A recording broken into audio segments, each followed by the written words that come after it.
स्वास्थ्य, तकनीक, विज्ञान और आर्थिक मोर्चे पर भारत की बढ़ती शक्ति की तारीफ दुनिया के सबसे अमीर लोगों में शुमार बिल गेट्स ने दिल खोलकर की है।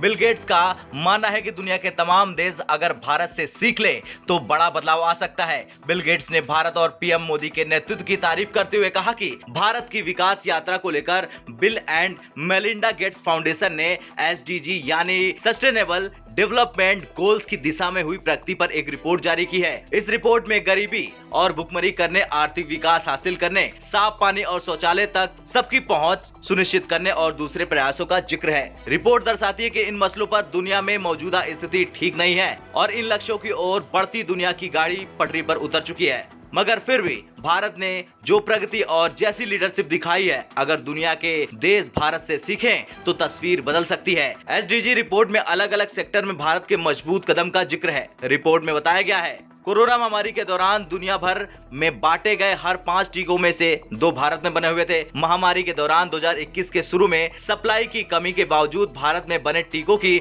2 अरब खुराक देश के अंदर बांटी गई, जबकि 25 करोड़ खुराकें निर्यात की गई। कोरोना महामारी के दौरान भारत की वैक्सीन क्रांति तो दुनिया ने देखी। हिंदुस्तान ने न सिर्फ अपने नागरिकों को वायरस के खिलाफ जल्द से जल्द ज्यादा से ज्यादा टीके का सुरक्षा कवच दिलाया, बल्कि दुनिया के जरूरतमंद देशों के लिए संकट मोचक बनकर खड़ा हुआ। वैक्सीन क्रांति के अलावा बिल गेट्स भारत की डिजिटल क्रांति से बेहद प्रभावित हुए। Bill and Melinda Gates foundation की एसडीजी रिपोर्ट में कहा गया, भारत का फाइनेंशियल इंक्लूजन का डिजिटल सिस्टम पूरी दुनिया के लिए मॉडल हो सकता है। एसडीजी की रिपोर्ट में दावा किया गया कि प्रधानमंत्री जन धन योजना ने बैंकिंग और दूसरे फाइनेंशियल सर्विसेज तक खासकर महिलाओं की पहुंच जबरदस्त ढंग से बढ़ा दी। भारत में खोले गए कुल 45 करोड़ खातों में से आधे से ज्यादा महिलाओं के हैं। यूपीआई यानी यूनिफाइड पेमेंट इंटरफेस ने हर महीने 6 अरब से ज्यादा ट्रांजैक्शन को संभव बनाया। ये हैरान करने वाला है।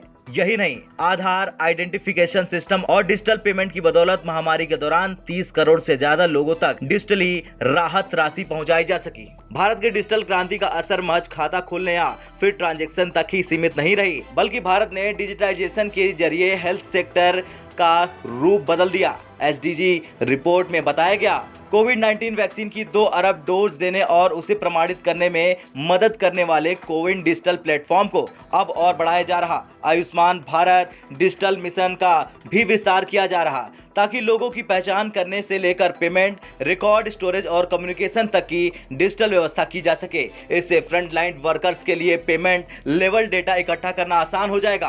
पेमेंट्स के लिए भी डिजिटल रिकॉर्ड तक पहुंचना आसान होगा। पेमेंट्स की सहमति से प्राइवेसी संबंधी सावधानियां बरतते हुए हेल्थ प्रोवाइडर्स जरूरी आंकड़े शेयर कर सकते हैं, जिससे इलाज की स्थिति सुधरेगी। खैर, महज इतना ही नहीं, बिल गेट्स का मानना है कि पीएम मोदी के नेतृत्व में जिस तरह के फैसले और काम हुए वो दुनिया के देशों के लिए मॉडल बन सकते हैं। ब्यूरो रिपोर्ट, भारत तक।